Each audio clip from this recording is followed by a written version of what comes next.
Chapter 5, 4 Reasons for Fasting. The purposes of fasting are many and varied. They range from bodily health factors and weight reduction to religious concepts and rituals, though the latter are usually for too brief a time to be considered as serious fasting, generally lasting no longer than a day at most. Weight reduction is certainly a desirable goal, but should it be our only goal? Are there not other health factors involved in losing weight? Should there not be other clear-cut physical and health benefits obtainable through a worthwhile fast? Dr. Robert Walter, prominent for his work in hygiene, was head of the world-famous Hygienic Walters Park Sanatorium in Wernersville, Pennsylvania. He states that a moderate, quote, hunger cure, unquote, as fasting has been termed by German nature curists and early hygienicists, is exceedingly beneficial in a great number of diseases. In understanding the way fasting can help the human organism, let us examine briefly here fundamental areas where total fasting, with the sole exception of drinking water, can play an important role. We have already begun to explore what we may call area number 1, weight reduction. There can be no question that fasting produces the quickest, safest, and most effective avenue available for weight reduction. But it is important to note that in the cases of overweight individuals, weight reduction is an added benefit even when not the sole or even the main reason for the fast.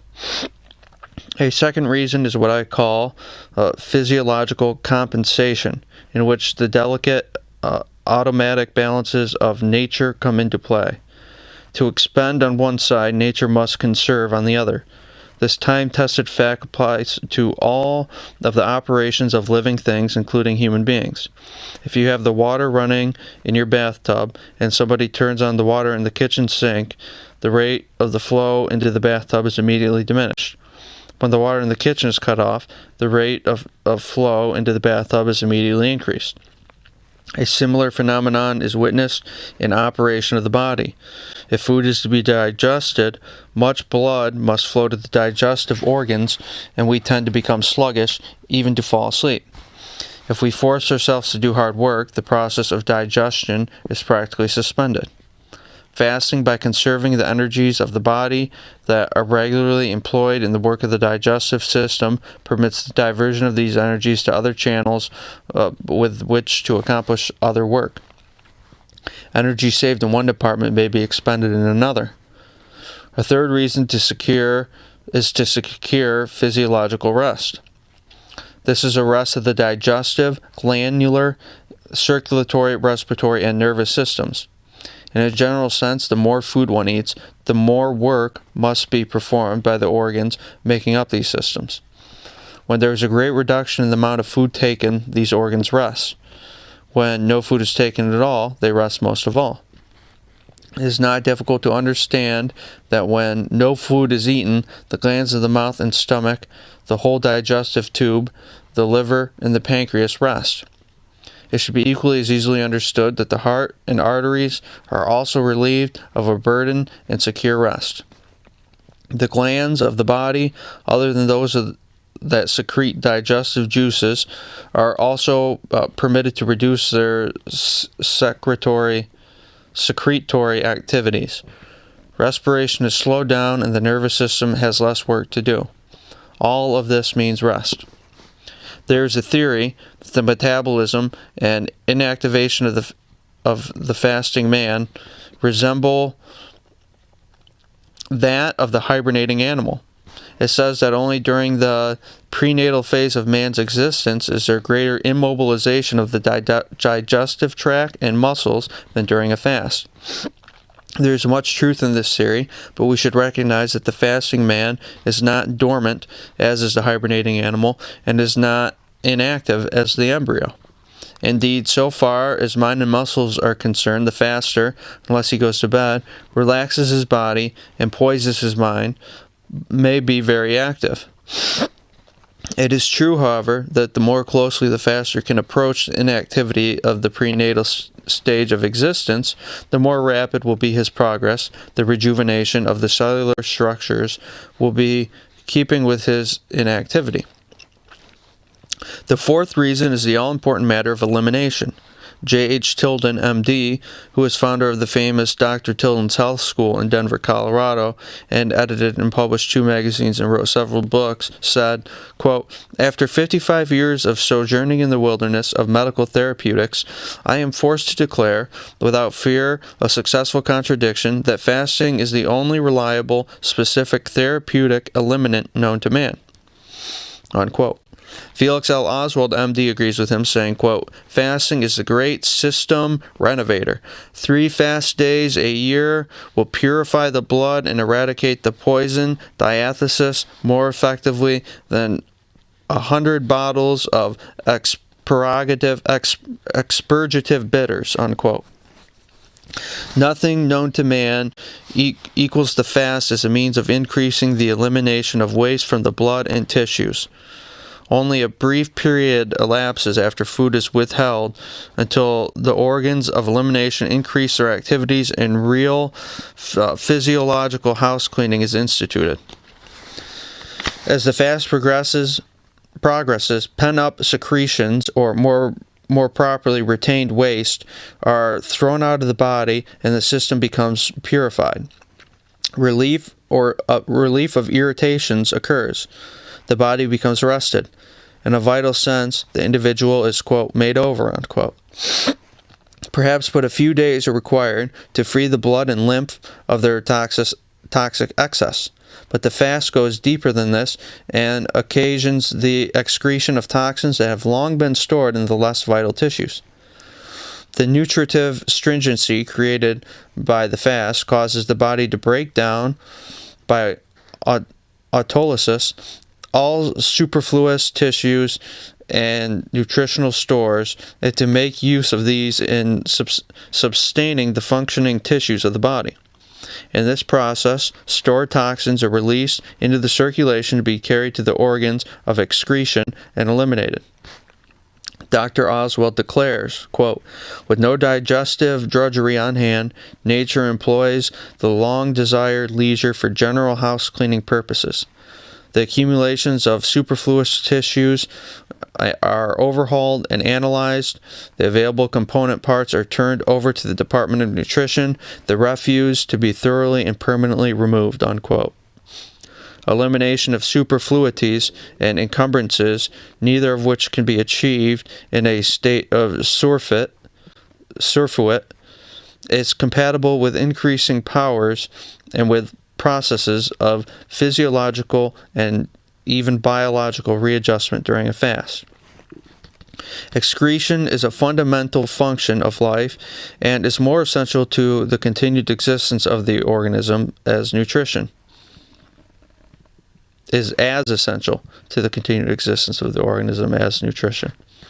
More than 100 years ago, Sylvester Graham, who wrote Science of Human Life and who launched the world's first health crusade in 1831, Graham flour and Graham bread are named after him, pointed out that in all living bodies there is an economy of dissimulation and excretion co-equal with that of nutrition.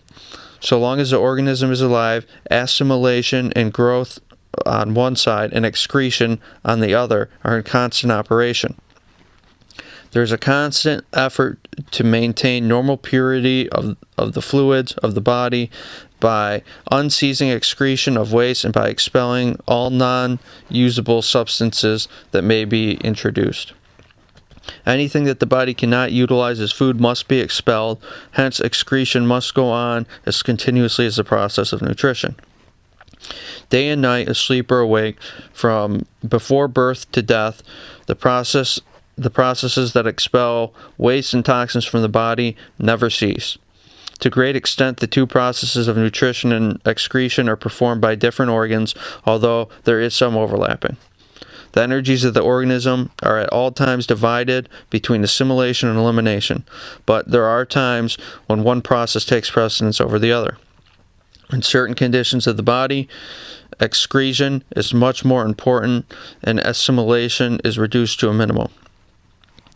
There is a theory that excretion is suppressed when food is taken. It is held that the body cannot assimilate and eliminate at the same time. While there is an element of truth in their theory, it is not strictly accurate. Excretion must go on, even while food is being digested, else waste would accumulate and result in death from self-poisoning.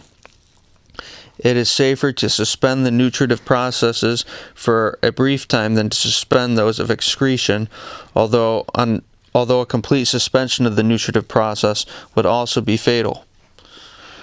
Only in a very limited sense is it true that, quote, assimilation arrests elimination, unquote. There is also a theory that the increased elimination that occurs during a fast is only incidental to the effort of the body to secure nutriment for its functioning tissues.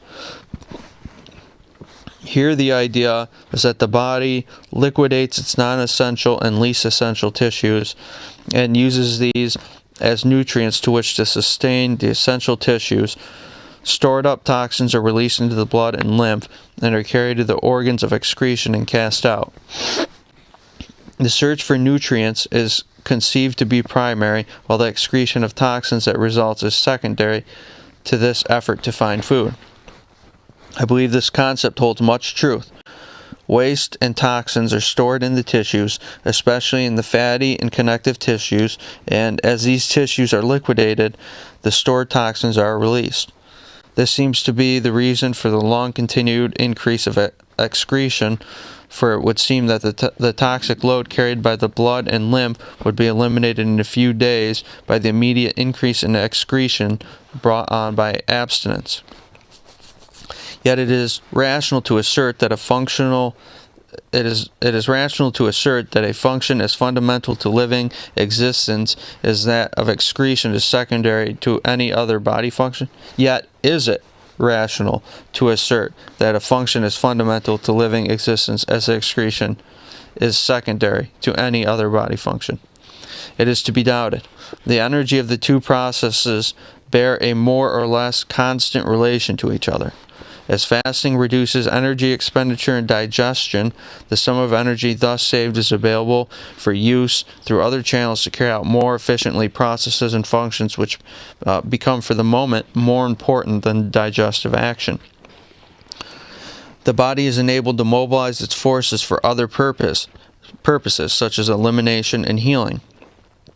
That this is the correct interpretation of the action that occurs is shown both by the fact that rest without fasting will increase elimination, even if not to the same extent, and that reduction of food intake also increases elimination. It appears that whatever lessens the work of the organism permits an increase in the work of elimination.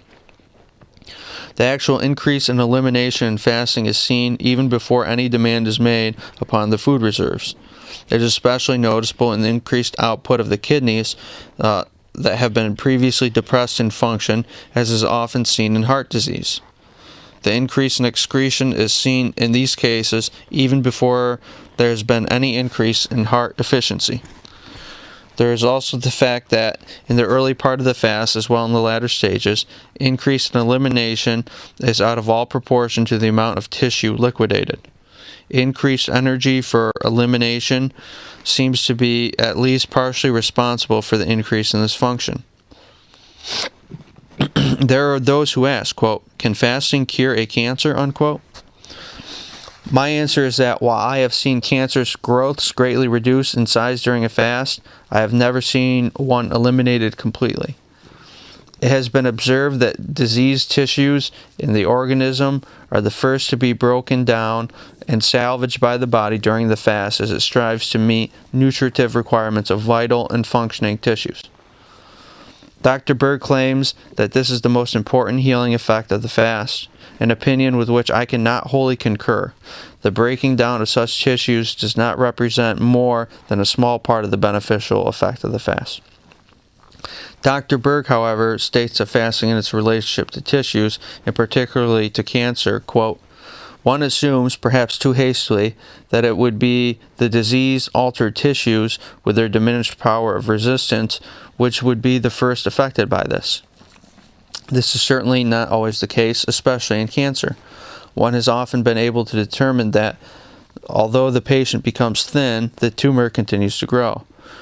Really a perfectly clear thing, since the cancer's tumor is autonomy and is considering the cancer's tumor is an autonomy and is often most encapsulated and not in any direct contact with the rest of the body. While the concept of autonomy of cancerous growths can be overworked, it is true that in some cases they do persist in growing even through a long fast. In other cases, the cancerous growth is greatly reduced in size, although I have never seen one totally obliterated by fasting. Benign tumors, on the other hand, are frequently completely broken down and absorbed.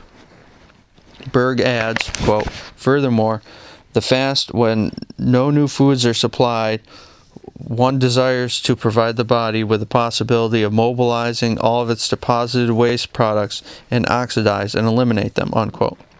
As the accumulated waste is largely already oxidized material, it is elimination rather than oxidation that is secured by the breaking down of tissues taking place during the fast.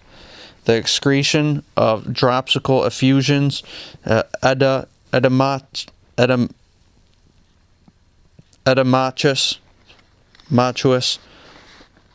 accumulations, swellings, infiltrations, and growths of various kinds is often rapid during a fast.